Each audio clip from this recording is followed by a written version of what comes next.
Hi everyone, so we are back with Chapter 1, Part 2. This section, which is discussing the different body cavities and regions. So we start with the ventral cavity. It is the biggest of the two main cavities, ventral and dorsal, and it contains all of the following smaller cavities. So first, we have the thoracic cavity. If you have been through med-term, then you know thoracic pertains to the chest, and so the thoracic cavity, then it would make sense, holds the mediastinum, which is the mid portion of the thoracic cavity. It also holds the heart and the trachea. So all of those things are located in the thoracic cavity. So I'm going to go over here to my little anatomy diagram and see if I can show you. There is a graphic here in the lecture notes to give you kind of an idea, but I'm going to see if I can get this to load to show you here as well.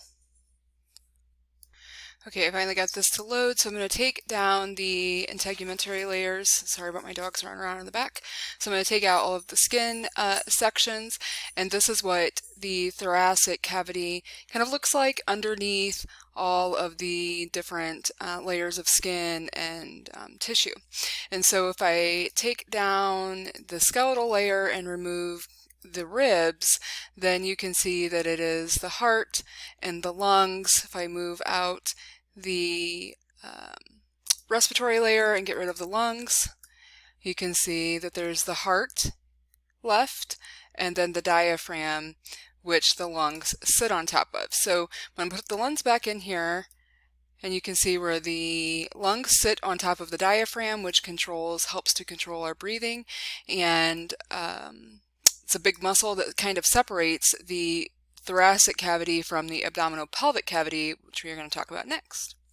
So the abdominopelvic cavity contains the stomach, the intestines, the liver, the gallbladder, the pancreas, and the spleen. So I've got a model over here that hopefully will load in just a second to show you all of those things. And so abdominopelvic is actually two cavities. There's the abdominal cavity, and then there is the pelvic cavity. And the pelvic cavity is on the bottom half of the abdominopelvic area, and it contains all of the reproductive organs, the urinary bladder, and then the lowest part of the intestine. So the colon, the sigmoid colon, is down here in the pelvic area. So let me get this guy loaded. Hang on just a second. Okay, so I have got our abdominal pelvic region loaded in a couple of tabs here, and so I'm going to show you. I'm going to take down the connective tissue layers and get rid of those. And I am going to take down the lymphatic system and get rid of that. And then I take down that arterial layer.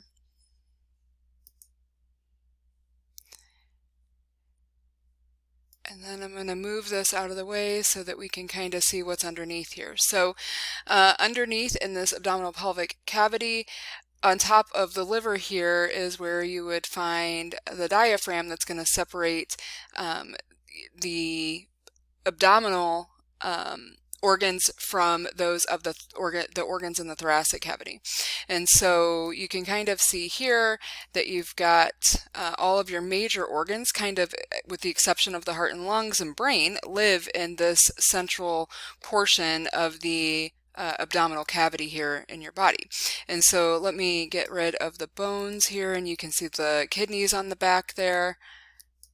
And sorry, it's taking a little bit to load. So if we took down everything, got rid of the bones and all the muscle and tissue, you would have this. This is what you would be left with. You can see the bladder down here, the urinary bladder. These are the intestines. There is the small intestine, and then over here the large intestine. And then, so all of those live in the abdominopelvic cavity, along with the stomach. The liver, on the back of the liver is the gallbladder. Let me see if I can, there's your pancreas. And then you have your kidneys here. And then the adrenal glands up here on top of the kidneys, and then there's your little appendix down here.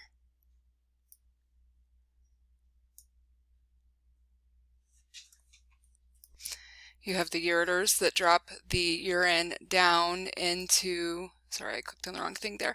The ureters that take the urine down into the bladder then. And then this down here at the bottom is where we start to kind of get into the pelvic area. And so you have the last part of the intestine, which is the anal canal and the rectum, and then the sigmoid colon, like I had mentioned earlier. And so let me show you another view of that. Okay, so we have our female model here, and I'm going to try to zoom in on her pelvic region. So I'm going to get rid of some of these different things here, and let me see if I can get, there we go. So if we zoom in on the pelvic area, then in this female model, we have a uterus and fallopian tubes because, you know, baby making structures, and then the vaginal canal, labia, and again, everybody has a bladder, so that's good news. Now, the male reproductive organs obviously look different than those of the female, so that model would be a little bit different, but you kind of get the idea. So the reproductive organs, the urinary bladder, which is this guy here that's lit up in green right now, and then this lowest part of the intestine that we were just looking at on the other model, this sigmoid colon, and the rectum, and then this anal canal, those are all part of the pelvic cavity. Okay, so I have blown up the area on the lecture notes to show you these different quadrants and the 9 abdominopelvic regions. So I've got a different model up here, and you can kind of visualize where the right upper quadrant, left upper quadrant, right lower quadrant, and left lower quadrant are going to be located. And so you can see that the right upper quadrant kind of goes along this arch here and then comes down the middle, includes just this top portion, top right portion of the ascending and transverse colon, and then the left upper quadrant goes up to, you know, just above the xiphoid process here, and at the bottom of the sternum, and then around and kind of comes down and includes that left portion of the transverse colon and the beginning of the descending colon. And then if you cut that in half, you have your right underneath the transverse colon here, then you've got your right lower quadrant and left lower quadrant, which kind of include the rest of these intestines down here, and the small and the large, and then the bladder. So if you cut the bladder in half, then that would be the right and left sides, and then just below this transverse colon is where the cutoff is for upper and lower. Of those quadrants, you have 9 different regions also, and each of these regions are named for the structures that they are located near. So the right hypochondriac region is located here on this right side, and you can see that it is the portion of the ribs. So hypo means below, and chondro is rib, and so and then ic is pertaining to. So this tells you, when you look at the term, that it is pertaining to the area below the ribs, and so you can kind of see where that would be there. And then the epigastric region is above the stomach, so you can see the stomach is here on our little model, and oops, I put over to the rib. And so the epigastric region is above the stomach. The left hypochondriac region would be below the left ribs, and then you have the right lumbar region, and then the umbilical region. So if you can imagine about where a belly button would be, then there's the median umbilical ligament there, so your belly button would be kind of about in there, so that's the umbilical region. And then the left lumbar region. You have the right iliac region, which is named for the bone that it is near, and then the hypogastric region. So hypogastric would be below the gastro or the intestines, and then you have your left iliac region, which would be over here above the left, or near the left iliac bone or the left ilium. All right, so those are your 9 abdominopelvic regions, and let me move on to the dorsal cavity. All right, so for the dorsal cavity, it is the smaller of the 2 main cavities, and it contains the cranial cavity and then the spinal cavity. We're going to start with the spinal cavity. So I have a model of the spinal cord here, which lives in the spinal cavity. So if you look down inside of the spinal cavity, then you can see the spinal cord here, and it is fed through the vertebrae. You have holes in all of those vertebrae that the spinal cord feeds through. So I'm sure that you've heard that if you are, you have a spinal cord injury, then you are quite often paralyzed, or patients are quite often paralyzed from spinal cord injuries, and you can kind of see the spinal cord going through all of those vertebrae here in this chest area. So I'm going to go back over here to the back, and let me turn his bones back on. Okay, let me go back over here.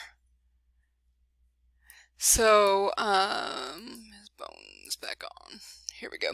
So looking at on top of the spinal cavity, you can see your spinal cavity here.